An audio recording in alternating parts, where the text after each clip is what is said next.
Hello everyone, welcome to our YouTube channel. इस video में हम बात करने वाले हैं इंडिया में फॉलो की जाने वाली कुछ ट्रेडिशन और कल्चर के पीछे के साइंटिफिक रीज़न के बारे में। तो बिना टाइम वेस्ट किए शुरू करते हैं हमारे पहले पॉइंट से। हम मंदिर क्यों जाते हैं? Why do we visit temples? क्या आप जानते हैं हमारे देश में मंदिर ऐसी जगह बनाया जाता था जहाँ पर पॉजिटिव एनर्जी यानी कि सकारात्मक ऊर्जा ज़्यादा होती थी बाकी जगहों के मुकाबले।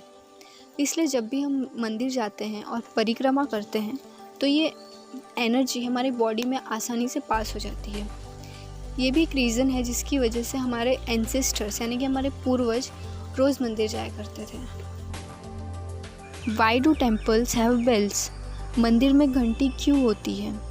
आज भी कई जगहों पर एक पारंपरिक पूजा की शुरुआत घंटी बजाने से ही होती है।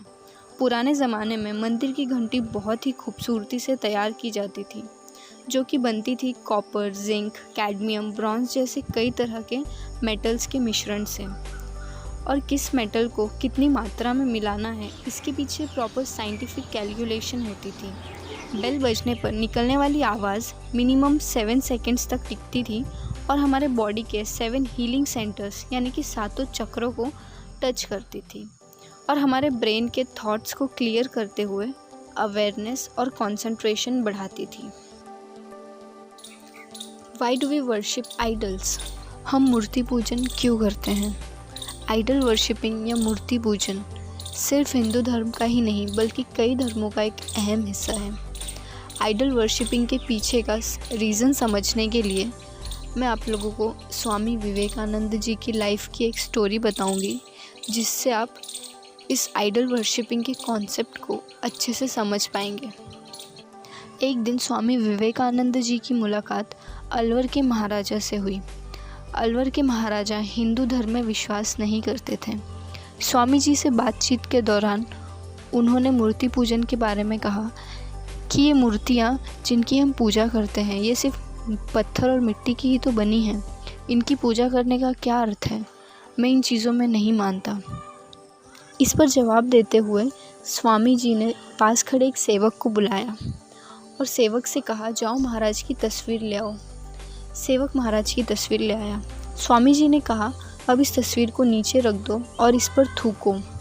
सेवक ने कहा, ये महाराज की तस्वीर है, इस पर कैसे थूक सकता हूँ? स्वामी जी ने फिर कहा, इसमें है क्या, ये कागज़ की तस्वीर ही तो है। सेवक ने कहा, मैं अपने महाराज की तस्वीर का अपमान नहीं कर सकता, और उसने थूकने से इनकार कर दिया। स्वामी जी ने सेवक से कहा, आप इस पर थूकने से इनकार कर रहे हैं क्योंकि इसमें आपको महाराज की छवि दिखाई देती है। फिर स्वामी जी ने राजा से कहा, देखिए राजन, आप तस्वीर में ना होकर भी इसमें मौजूद हैं, इसलिए आपका सेवक मेरी बात सुनकर परेशान हो गया। इस तस्वीर को देखकर उसके मन में आपका ध्यान आता है।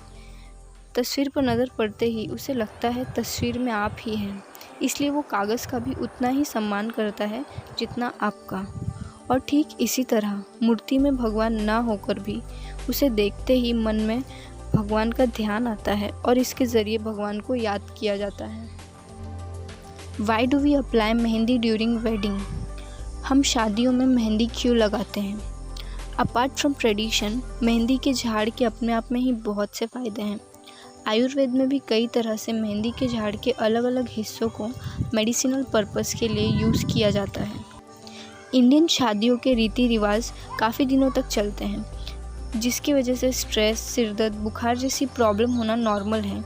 मेहंदी में ऐसे कूलिंग एजेंट होते हैं जो हमारी बॉडी को कूल करते हुए बुखार और सिरदर्द जैसी प्रॉब्लम को भी दूर करते हैं। और मेहंदी में एंटी फंगल और एंटी वायरल प्रॉपर्टीज़ होती हैं जो कि कई तरह की स्किन प्रॉब्लम्स से भी बचाती हैं। इसलिए इंडियन शादियों में मेहंदी लगाने का रिवाज होता है। लेकिन मार्केट में मिलने वाली आजकल की मेहंदी, जिसमें मेहंदी के पत्तों का पेस्ट कम और केमिकल ज़्यादा होता है, उससे ये सारे फ़ायदे एक्सपेक्ट करना थोड़ा मुश्किल है। Why do we fast? हम उपवास क्यों रखते हैं?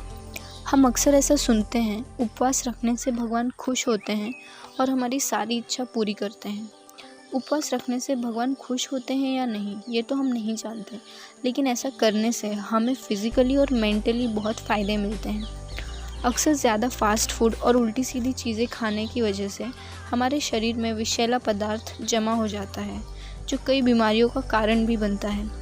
जब हम उपवास करते हैं तब हमारी बॉडी को साफ़ होने का मौका मिलता है, जिससे हमारा शरीर इन विषैले पदार्थ से मुक्त हो जाता है।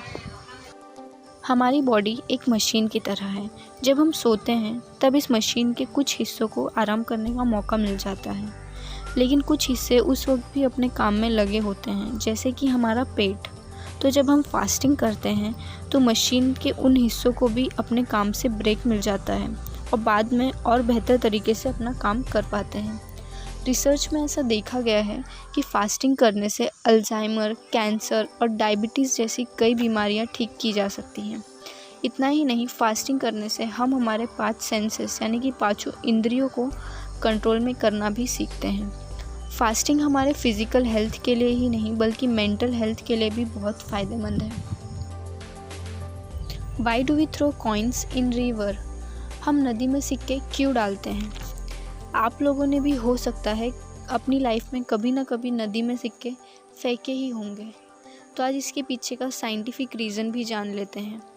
पुराने ज़माने में ऐसे स्टील के कॉइन नहीं बल्कि कॉपर के कॉइन होते थे और लोग पानी पीने के लिए भी ज़्यादातर नदी के पानी का इस्तेमाल करते थे।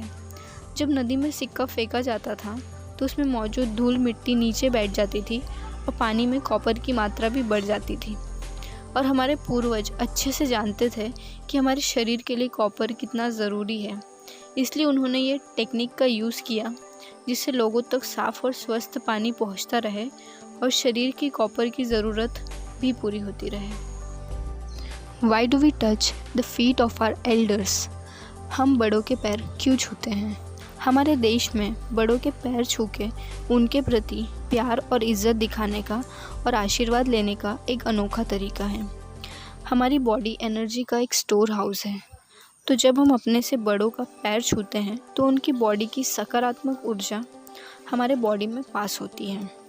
इसके पीछे साइकोलॉजिकल रीज़न ये भी है कि जब हम झुक के किसी बड़े के पैर छूते हैं तो हम अपना ईगो सरेंडर करते हैं और पैर छूते वक्त हम ये नहीं देखते कि सामने वाला हमसे कितना सक्षम है या फिर कितना पढ़ा लिखा है। जब हम हमारे बड़ों के पैर छूते हैं तो हम अपना ईगो, अपना अहंकार उनके चरणों में समर्पित कर देते हैं। तो आज के वीडियो के लिए बस इतना ही। Thank you so much.